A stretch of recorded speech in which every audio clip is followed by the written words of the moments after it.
By bye 2021 welcome 2022।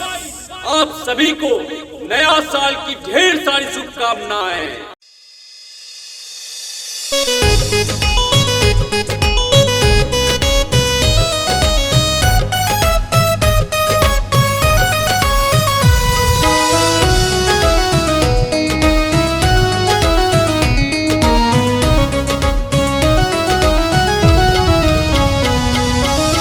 जब गाई तुम मचाई आज पूरे रात में,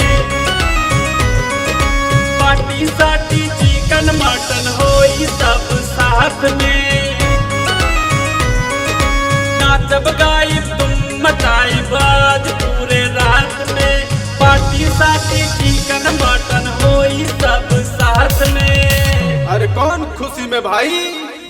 तो सुन, नया साल के शुरुआत भइल बा, नया साल के न्यू ईयर के शुरुआत भइल बा, न्यू ईयर के नया साल के शुरुआत भइल बा, नया साल के न्यू ईयर के शुरुआत भइल बा, न्यू ईयर के।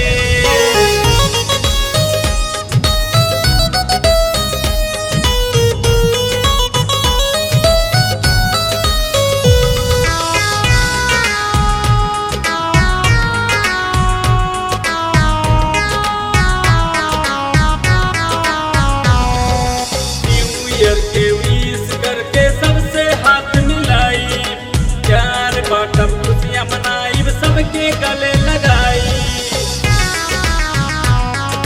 न्यू ईयर के विश करके सबसे हाथ मिलाई, प्यार बांटब खुशियां मनाई, सबके गले लगाई।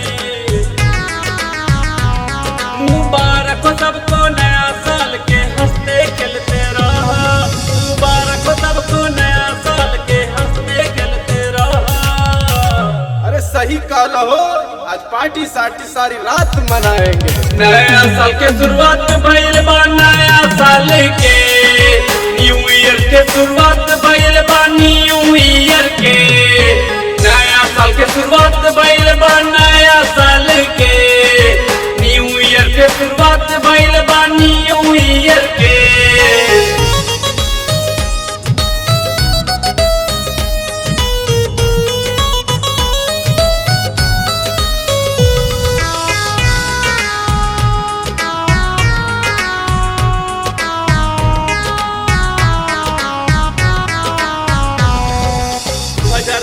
में खुशियां से सबके झोली भर जाई, ऐसे ही मुस्कान रही, गम के उनके पास आई। 2022 में खुशियां से सबके झोली भर जाई, ऐसे ही मुस्कान रही, गम के उनके पास आई। हमनी सबके दोस्ती भाई कबो नहीं टूटी, हमनी सबके दोस्ती भाई कबो नहीं टूटी। चलो भैया लवंडिया लंदन से लाए, सारी रात नाचेंगे नचाएंगे। नया साल के शुरुआत भइल बा, नया साल के न्यू ईयर के शुरुआत भइल बा, न्यू ईयर के नया साल के शुरुआत भइल बा, नया साल के न्यू ईयर के शुरुआत भइल बा, न्यू ईयर के। Bye bye 2021 welcome 2022।